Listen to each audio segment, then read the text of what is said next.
Okay, இப்போது எஜுகேஷனில் ஒரு இம்ப்ரூவ்மெண்ட்டை பண்ணணும்னு முடிவு பண்ணியாச்சு. ஓகே, நான் ஒரு மிகப்பெரிய ப்ரில்லியன்ட்டுன்னு சொல்லிவிட்டு ஒருத்தர் வந்து எனக்கு தெரிஞ்சதெல்லாம் சொல்லித்தரேன், எஜுகேஷன் அடுத்த ஸ்டேஜுக்கு போயிடுமா? இந்த மாதிரி ஆயிரக்கணக்கான பேர் இல்லை, லட்சக்கணக்கான பேர் ட்ரை பண்ணிட்டாங்க. மீறி போனால் அவருடைய காலம் வரைக்கும் அது நல்லா இருக்கும். அதுக்கப்புறம் பார்த்தீங்கன்னா மறுபடியும் போத்தும் விழுந்துடும். ஒரு விஷயத்தை மாற்றணும் அப்படின்னா அதுக்கு ஒரு பர்ஃபெக்டான பிளானிங் வேணும். ஒரு பிளானிங் அப்படின்னா ஒரு சின்ன எக்ஸாம்பிள் எப்படி சொல்லணும்னா, தஞ்சை பெரிய கோயில் பர்ஃபெக்ட் பிளானிங்க்கு ஒரு எக்ஸாம்பிள். ஸோ எல்லாத்தையுமே கல்லுலேயே வச்சு ஒரு கோயில் கட்டியிருக்காங்க. அதுக்கு மேலே இருக்கிற கல் பார்த்தீங்கன்னா ஒரு ரவுண்டான கல் 8ஆக பிரித்து கொண்டு போய் சேர்த்துருக்காங்க. அதில் பார்த்தீங்கன்னா கீழேருந்து மேலே படியெல்லாம் இருக்குது. அப்படின்னா எந்த அளவுக்கு பிளான் பண்ணோம் யோசிச்சு பாருங்கள். எந்த பக்கத்தில் இருந்தாலும் ஒரே மாதிரி அப்படியே சீராக இருக்கும். ஸோ அப்போது எந்த அளவுக்கு பிளான் பண்ணால் அவங்க அதை கட்டியிருப்பாங்க, எத்தனை வருஷம் அதுக்கு செயல்படுவாங்க அப்படின்றத யோசிச்சு பார்க்கணும். ஸோ ஒரு செயலை நம்ம பண்ணுறதுக்கு முன்னால் நம்ம எங்கே இருக்கோம், what is the present situation, நம்ம எங்கே இருக்கோம், என்ன அச்சீவ் பண்ணணும்னு நினைக்கிறோம், எங்கே போகணும்னு நினைக்கிறோம், இது ரெண்டையும் நம்ம கிளியராக நம்ம வச்சுக்காம அதுக்கு படியை போடாமல், இதுக்கு படி தான் வந்து நம்மளுடைய பிளானிங். நம்ம ப்ரெசண்ட்டில் எங்கே இருக்கோம், ஃப்யூச்சரில் என்னவா மாற்றணும்னு நினைக்கிறோம், அதுக்கு ப்ராப்பரான ஸ்டெப்ஸ் என்ன, இதை ஐடென்டிஃபை பண்ணுறது தான் பிளானிங்.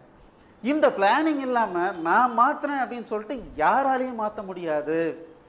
ஸோ இதுக்கு பேர் என்ன சொல்லுவாங்கன்னா ஸ்ட்ராட்டஜிக் பிளானிங் அப்படின்னு சொல்லுவாங்க. ஸ்ட்ராட்டஜிக் பிளானிங் ஒரு குறிப்பிட்ட சிஸ்டமேட்டிக் ப்ரொசீஜர். இந்த ப்ரொசீஜரை ஃபாலோ பண்ணி தான் எதை ஒன்றையும் இம்ப்ரூவ் பண்ண முடியும். சும்மா கத்தி எடுத்து கண்ட இடத்துல வீசணும்னு வச்சுங்க, இம்ப்ரூவ் ஆகிடுச்சு, நான் வேணுங்கிறதெல்லாம் வெட்டிட்டேன் அப்படின்னு சொல்ல முடியுமா?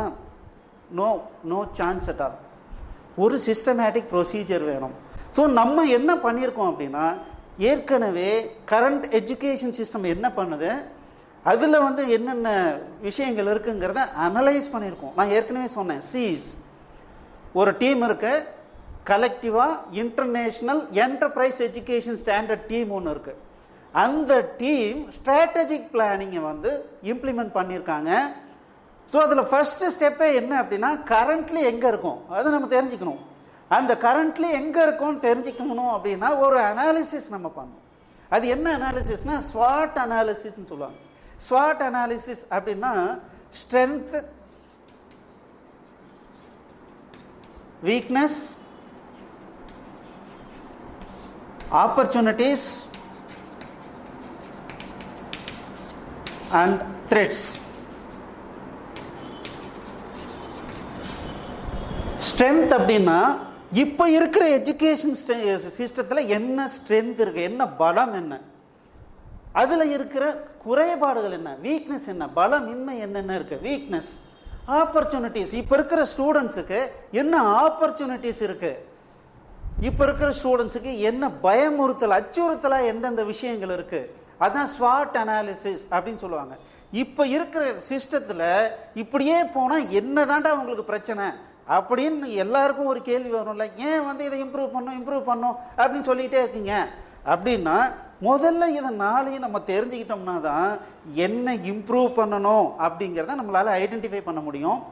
அந்த அனாலிசிஸை எங்களுடைய டீம் பண்ணியிருக்காங்க. நான் ஏற்கனவே சொன்ன மாதிரி சீஸ் அப்படின்ற ஒரு டீம் பண்ணியிருக்காங்க. அதில் ஒரு சில பாயிண்ட்ஸ் மட்டும் உங்களோட ஷேர் பண்ணிக்கிறேன். ஏன் அப்படின்னா, இந்த குருகுல வழியில் நுண்ணறிவு களஞ்சியங்கிறது ஏனோ தானோ இங்கே இருக்கிற குப்பையை தூக்கி அந்த பக்கம் விசிறது இல்லை. ஓகே நாங்கள் சரி பண்ணிட்டோம், இனிமேல் நல்லா இருக்கும் அப்படிங்கிறது கிடையாது. ஒரு சிஸ்டமேட்டிக் ப்ரொசீஜர். இது 100% சக்ஸஸ் ஆகும். நீங்கள் வந்து இதை முழு நம்பிக்கையோட இதை ஃபாலோ பண்ணிங்கன்னா கண்டிப்பாக இது ஒரு நல்ல ரிசல்ட்டை கொடுக்கும் அப்படிங்கிறது தான். அதுக்குண்டான எல்லா எஃபர்ட்டும் நாங்கள் போட்டிருக்கோம் அப்படிங்கிறது உங்களுக்கு புரியணுங்கிறதுக்காக ஒரு சில பாயிண்ட்ஸை மட்டும் நான் உங்களோட ஷேர் பண்ணிக்கிறேன். First point strength. இன்னைக்கு இருக்கிற எஜுகேஷன் சிஸ்டத்தில் என்ன பலம் அப்படின்னு பார்த்தீங்கன்னா,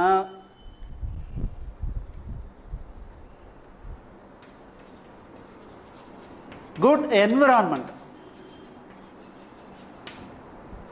ரெண்டாவது பார்த்தீங்கன்னா லேட்டஸ்ட் டெக்னாலஜி. Latest technologies. மூணாவது பார்த்தீங்கன்னா able to read and right. அடுத்தது பார்த்தீங்கன்னா ஹை ஸ்கோர். அடுத்தது பார்த்தீங்கன்னா மோர் பீப்புள் ஹையர் ஸ்டடீஸ்,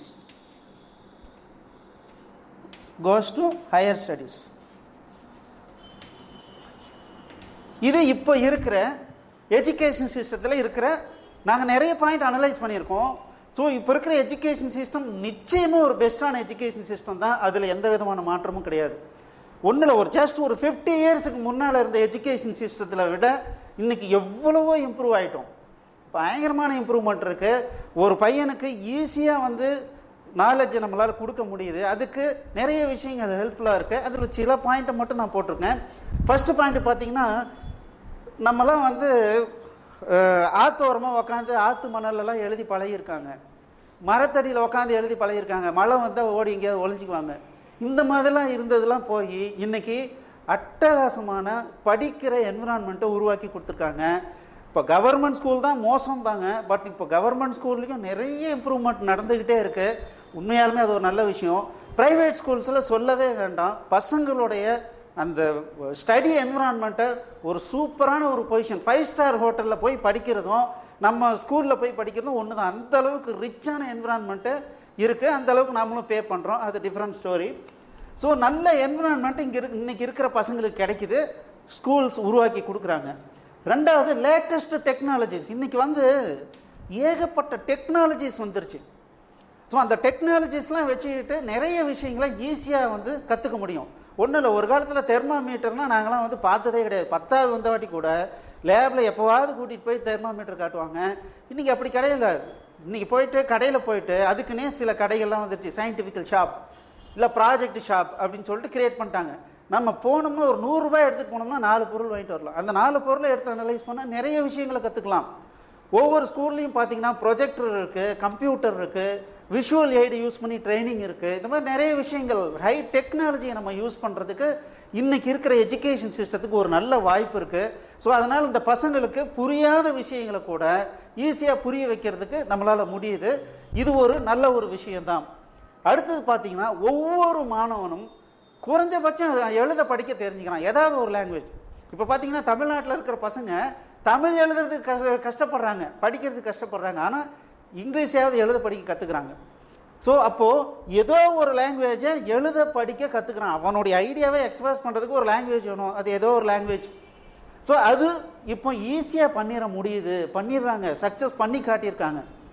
அதே மாதிரி பார்த்தீங்கன்னா இன்றைக்கி என்ன பண்ணியிருக்காங்கன்னா, ஒரு சிஸ்டமேட்டிக் ப்ரொசீஜரை ஃபாலோ பண்ணி இப்படிலாம் இந்த பையனை ட்ரெயின் அப் பண்ணி இப்படிலாம் ஸ்கெட்யூல் போட்டு நடத்தி இப்படிலாம் ஹோம் அசைன்மெண்ட் கொடுத்து இந்த மாதிரிலாம் பண்ணால் அவன் எவ்வளோ மார்க் வாங்கிடுவான், குறைஞ்சபட்சம் 80% வாங்கிடுவான், முடிஞ்சதுன்னா ஸ்டேட் ஃபஸ்ட்டு வாங்கிடுவான் அப்படிங்கிற ஒரு டெக்னாலஜியை உருவாக்கிட்டாங்க, ஒரு சிஸ்டத்தை உருவாக்கிட்டாங்க. அந்த பேட்டர்ன் அந்த பையனை ஃபாலோ பண்ணிகிட்டே இருக்க சொன்னாங்கன்னா ஹை ஸ்கோர் ஈஸியாக வாங்கிடுறான். இதுவே ஒரு பெரிய அச்சீவ்மெண்ட் தான். அந்த காலத்தில் இப்படி ஒரு வழியே தெரியாது. நான் நிறைய ஃபஸ்ட்டு மார்க் வாங்கணும், நிறைய மார்க் வாங்கணும், என்ன பண்ணுறதுன்னா ஒரு கைட்லைனே கிடையாது. இன்றைக்கி அப்படி கிடையாது. ஒரு ப்ரைவேட் ஸ்கூலுக்கு போனோம் அப்படின்னோம்னா ரொம்ப சிஸ்டமேட்டிக் ப்ரொசீஜர்ஸ்லாம் ஃபாலோ பண்ணி கண்டிப்பாக நல்ல மார்க்கை ஸ்கோர் பண்ண வைக்கிறாங்க. அடுத்தது more people are going for higher studies. So இன்றைக்கி 12வது முடிச்சிட்டாவே அந்த பையனை நம்ம நிறுத்தவே முடியாது. அது பையனாக இருந்தாலும் சரி, பொண்ணாக இருந்தாலும் சரி. நான் வந்து அடுத்தது மினிமம் டிகிரி, ஏதாவது ஒரு டிகிரி நான் படித்து தான் ஆவேன் அப்படின்னு உக்காந்துருவான் ஒத்த காலில். உண்மையாலுமே அந்த பையனுக்கு ஒரு பைசா கூட இல்லை, படிக்க வாய்ப்பே இல்லைன்ற ஒரு நிலைமையில மட்டும்தான் அந்த பையன் போய் படிக்க முடியாத ஒரு சிச்சுவேஷன் இருக்குது. அப்படி இல்லைன்னா ஏதாவது ஒன்று பண்ணி அவன் கண்டிப்பாக ஒரு ஹையர் ஸ்டடீஸ் போகிறான். இது மிகப்பெரிய விஷயம். அந்த காலத்தில் அப்படி கிடையாது. நிறைய படிக்கணும்னு நினச்சா கூட மொத்தமே ஒரு 100 காலேஜ் தான் இருக்கும். அந்த 100 காலேஜில் எத்தனை பேர் அகாமடேட் பண்ண முடியுமோ அத்தனை பேருக்கு தான் படிக்க வாய்ப்பு. இல்லைன்னா நல்லா படிச்சிருந்தா கூட காசு இல்லைனாலோ இல்லை கொஞ்சம் மார்க் கம்மி இருந்தாலும் நம்ம படிக்கவே முடியாது. ஆனால் இன்றைக்கி அப்படி இல்லை, ஏகப்பட்ட காலேஜஸ் வந்துடுச்சு. ஸோ அதனால் இன்றைக்கி இருக்கிற எஜுகேஷன் சிஸ்டத்தில் நிறைய ஹையர் டிகிரிஸ் படிக்கிற பசங்களை ஈஸியாக உருவாக்க முடியுது. இதெல்லாம் இப்போ இருக்கிற ஸ்ட்ரென்த்து, இப்போ இருக்கிற எஜுகேஷன் சிஸ்டத்தில் இருக்க ஸ்ட்ரென்த்து. அதே மாதிரி சில வீக்னஸும் இருக்கு. அது என்ன வீக்னஸ் அப்படிங்கிறத பார்க்கலாம். ஓகே, இப்போ வீக்னஸ். ஸோ நிறைய வீக்னஸ் இருக்கு. நான் ஒரு 4 பாயிண்ட் மட்டும் உங்களுக்கு சொல்றேன். So first point, no time to play or attend any functions. இன்னைக்கு தேதிக்கு பார்த்தீங்கன்னா பையனுக்கு விளையாடுறதுக்கு டைம் இல்லை. ஹோம் அசைன்மெண்ட்டை முடிக்கிறதுக்கே முடியாமல் தடுமாறிட்டு இருக்காங்க பசங்க. அதுவும் இல்லாமல் ஒரு ஃபேமிலி ஃபங்க்ஷன் எதுக்குமே போக முடியறதில்ல. ஒரு நாள் லீவ் போட்டு போனோம்னா லீவு போட்டாவே போதும், அது மிகப்பெரிய குற்றம் அப்படிங்கிற மாதிரி இன்னைக்கு இருக்கு. ஏன்னு தெரியல. ஒரு கல்யாணத்தை நடத்தணும்னா 5 லட்ச ரூபா செலவாகுதுன்னு வச்சுங்களேன். அதில் கிடைக்கக்கூடிய ஒருத்தனுக்கு கிடைக்கக்கூடிய மிகப்பெரிய எஜுகேஷனை நம்ம அந்த கிளாஸ் ரூம்லேயே உட்கார வச்சு கொடுத்துட முடியுமா? அது என்னன்னே தெரியல. பையனை விளையாட விடுறதில்ல, பையனை எந்த ஃபங்க்ஷனையும் அட்டன் பண்ண விடுறதில்ல. ஒரு நாள் லீவு போட்டால் நீ முடிஞ்ச அப்படிங்கிற மாதிரி தான் நம்ம ஒரு பையனை வளர்த்திக்கிட்டு இருக்கோம். 2 விஷயம் இருக்கு, இண்டிவிஜுவல் பிஹேவியர் அண்ட் கலெக்டிவ் பிஹேவியர்னு ஒன்று இருக்கு. ஸோ இண்டிவிஜுவல் பிஹேவியர்னா ஒரு மனிதன் தனியாக இருக்கும்போது நல்லவனாக நடிச்சிட்டு இருப்பான். ஆனால் ஒரு கூட்டத்தோடு சேர்ந்தாதான் அவனுடைய உண்மையான ஸ்வரூபம் என்னன்றது வெளியே வரும். ஸோ இந்த மாதிரி ஃபேமிலி ஃபங்க்ஷன்ஸ், ஒரு கல்யாணத்துக்கு போகிறது, ஏதோ ஒரு விசேஷத்துக்கு அட்டன் பண்ணுறது, ஒரு கோயில் விசேஷத்தில் கலந்துக்கிறது, இதெல்லாம் எதுக்குன்னா அவனுடைய குரூப் பிஹேவியரை என்னன்னு தெரிஞ்சுக்கிறதுக்கு, அவன் குரூப் பிஹேவியரை இம்ப்ரூவ் பண்ணுறதுக்கு ஒரு வாய்ப்பு, நிறைய பேர் கூட பழகிறதுக்கு ஒரு வாய்ப்பு. இப்போ அப்படி பழகுனீங்கன்னா நீ எங்கள் ஸ்கூலுக்கு வராத, நீ மாதம் ஒரு முறை லீவ் போட்டீங்கன்னா எங்கள் ஸ்கூலுக்கு வராதுன்னு சொல்கிற நிறைய ஸ்கூல் இருக்குது. இதுக்கு கவர்மெண்ட் ஸ்கூலில் படிக்க வைக்கிறது ரொம்ப பரவாயில்லன்ற அளவுக்கு இருக்குது. இது ரொம்ப ரொம்ப, நான் ஏன் இதை ஃபோர்ஸாக சொல்கிறேன் அப்படின்னா, அவ்வளோ டேஞ்சர் அதில் இருக்குது. அந்த பையனை அழிக்கிறதுக்கு சமம் இது. அதனால் நான் சொல்கிறேன். 2வது பாயிண்ட் என்னன்னா, நோ டைம் ஃபார் ஃப்ரெண்ட்ஷிப்.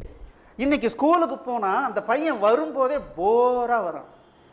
ஏன்டா போராக வரேன்னு கேட்டால், எப்போ பார்த்தாலும் டீச்சர் ஷட்டப்புன்னே சொல்கிறாங்க, பேசவே கூடாதுங்கிறாங்க.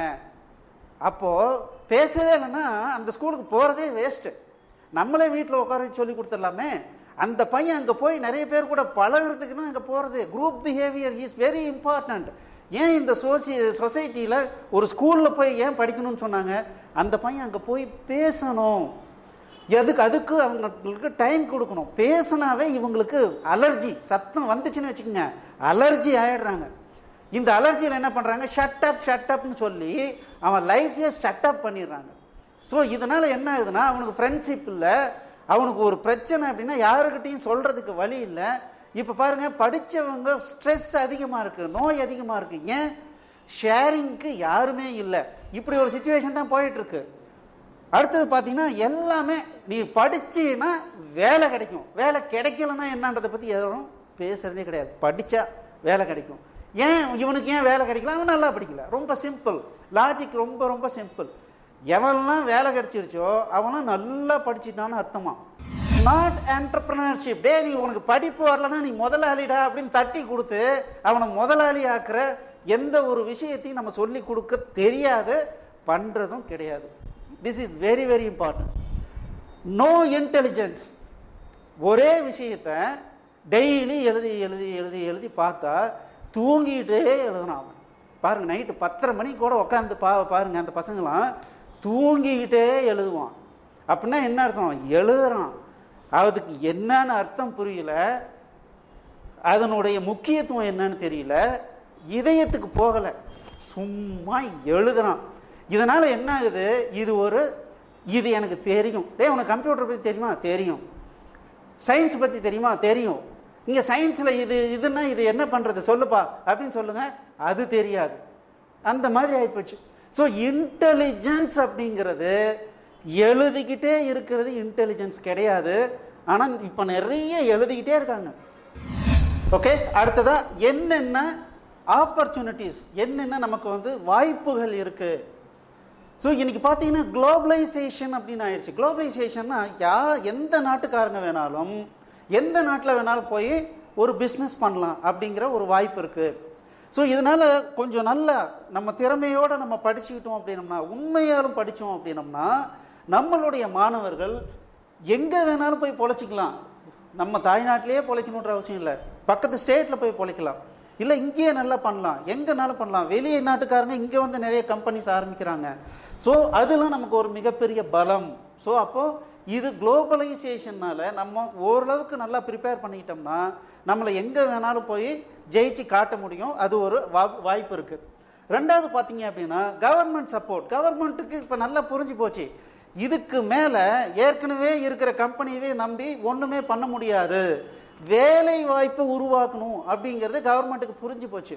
ஸோ அதனால் என்ன பண்ணுறாங்கன்னா, பெருசாக ஒரு ஹெல்ப் பண்ண முடியலைனாலும் ஏதோ 1 லட்ச ரூபாயோ இல்லை 50,000 ரூபாயோ கடனை கொடுத்து நீயே ஒரு பிஸ்னஸ் ஸ்டார்ட் பண்ணி நீயே பொழைச்சிக்கோ அப்படின்னு சொல்லி நிறைய சப்போர்ட் கொடுக்குறாங்க, ட்ரைனிங் கொடுக்குறாங்க. இந்த மாதிரி நிறைய விஷயங்கள் இருக்குது. ஸோ இதெல்லாம் நம்மளுடைய மாணவர்களுக்கு ஆப்பர்ச்சுனிட்டிஸ். இதுவே நிறைய பேருக்கு இருக்குதா இல்லையான்றது தெரியாது. ஆனால் இந்த மாதிரி நிறைய சப்போர்ட் இருக்குது. அதை வச்சுக்கிட்டு நம்ம புது விஷயங்களை கற்றுக்கலாம், நம்ம புதுசாக பிஸ்னஸ் பண்ணலாம், தாராளமாக பண்ண முடியும். அடுத்தது த்ரெட்ஸ். என்ன அச்சுறுத்தும் தன்மை என்ன அப்படின்னா, எந்த அளவுக்கு குளோபலைசேஷன் ஆச்சோ அப்போவே காம்படிஷன் அதிகமாகிடுச்சு. நம்ம ஏனோதானோன்னு படிச்சுட்டு எந்த எக்ஸ்பீரியன்ஸும் இல்லாமல் எதையுமே சாதிக்க முடியாது. ஸோ அப்போ பார்த்தீங்கன்னா, நான் எம்இ படிச்சுட்டேன், பிஹெச்டி படிச்சுட்டேன்றவன் எந்த பிஸ்னஸ் ஸ்டார்ட் பண்ணாலும் அது ஃபெயிலியூர் தான் ஆகுது. 10வது படித்து ஒரு 10 வருஷம் எனக்கு எக்ஸ்பீரியன்ஸ் இருக்குது, நான் ஒரு பிஸ்னஸ் பண்ணுறேன் அப்படின்னா அவன் சக்ஸஸ் பண்ணுறான். ஏன்னா எழுதி படித்து நம்ம எந்த ஒரு விஷயத்தையும் முழுமையாக கற்றுக்கிறது இல்லை. ஆனால் எக்ஸ்பீரியன்ஸோடு நம்ம கற்றுக்கிறது தான் உண்மையாலுமே நமக்கு உபயோகமானதாக இருக்குது. ஸோ அப்போது நம்ம வெரி டஃப் காம்படிஷனை ஃபேஸ் பண்ண வேண்டியிருக்கு. அந்த காம்படிஷனுக்கு நம்ம எப்படி தயார்படுத்திக்கணும்? ஸோ அந்த மாதிரி தயார்படுத்திக்கிட்டோம்னா தான் இந்த அச்சுறுத்தலை நம்ம ஃபேஸ் பண்ண முடியும். அடுத்தது பார்த்திங்கன்னா ஹையர் பாப்புலேஷன். இப்போ இந்தியாவில் பார்த்திங்கன்னா பாப்புலேஷன் வெரி வெரி ஹை. நம்ம என்ன 30 கோடி சுதந்திரம் வாங்கும்போது இன்றைக்கி பார்த்திங்கன்னா 130 கோடி, 50 வருஷத்தில் 100 கோடி பேர் அதிகமாகிருக்காங்க. ஸோ அந்தளவுக்கு நிச்சயமாக தண்ணி பிரச்சனை, சாப்பாட்டு பிரச்சனை, எல்லா பிரச்சனைகளும் தான் வரும். ஸோ இதையெல்லாம் தாண்டி வாழ்கிறது தான் வாழ்க்கை இல்லைங்களா? அப்போது இந்த த்ரெட்ஸ் எல்லாம் நம்ம எப்படி ஃபேஸ் பண்ண போகிறோம்? எல்லாமே இருக்குது. ஸோ முதல்ல ஒரு விஷயம் நாங்கள் சொல்ல விரும்புகிறேன். இருக்கிற சிஸ்டத்தை இம்ப்ரூவ் பண்ணுறோன்னு ஏதோ எங்களுக்கு தோணுனதெல்லாம் நாங்கள் ஒன்றும் பண்ணலை. சிஸ்டமேட்டிக்காக கரண்ட் சிஸ்டம் என்ன அப்படின்ற முழு நாலேஜ் அனாலிசிஸ் பண்ணிட்டு தான் இப்போ நுண்ணறிவு களஞ்சியம் அப்படின்ற ஒரு விஷயத்தை உருவாக்கிக்கிட்டு இருக்கோம். ஸோ அதனால் இது எவ்வளோ ஒர்த்தியாக இருக்குன்றதை உங்களால் புரிஞ்சிக்க முடியும். ஸோ நெக்ஸ்ட்டு பேரண்ட்ஸுக்கிட்ட சில ரிக்வஸ்ட் இருக்குது எங்களுக்கு. அதே மாதிரி ஸ்கூல்ஸுக்கு சில சஜஷன்ஸ் இருக்குது, அதுவும் இந்த நேரத்தில் பகிர்ந்துக்கணும்னு நான் நினைக்கிறேன். ஸோ அதுவும் அவங்களுடைய சப்போர்ட்டும் இருந்ததுன்னா இது நிச்சயமாக ரொம்ப சக்ஸஸ் ஆகும். மாணவர்களுடைய லைஃப் நல்லாயிருக்கும். ஆக்சுவலாக பார்த்திங்கன்னா எல்லோரும் பாவம் கஷ்டப்படுறோம். ஏன் இந்த பசங்களாம் நல்லா இருக்கணும்னு தான் கஷ்டப்படுறோம். பட் நமக்கே வழிமுறை தெரியல. என்ன பண்ணால் நம்ம போய் கரெக்டான இடத்துல போய் ரீச் பண்ணுவோம் அப்படிங்கிற வழிமுறை தெரியல. அதனால் அவங்களுக்கு தோன்றதெல்லாம் பண்ணிக்கிட்டு இருக்கோம். ஸோ எங்களுக்கு எங்களுடைய டீம் ஒரு சஜஷன் கொடுத்துருக்காங்க, அதை நான் உங்ககிட்ட இப்போ ஷேர் பண்ண போகிறேன். அது என்னன்றதை அடுத்ததாக பார்க்கலாம். தேங்க்யூ.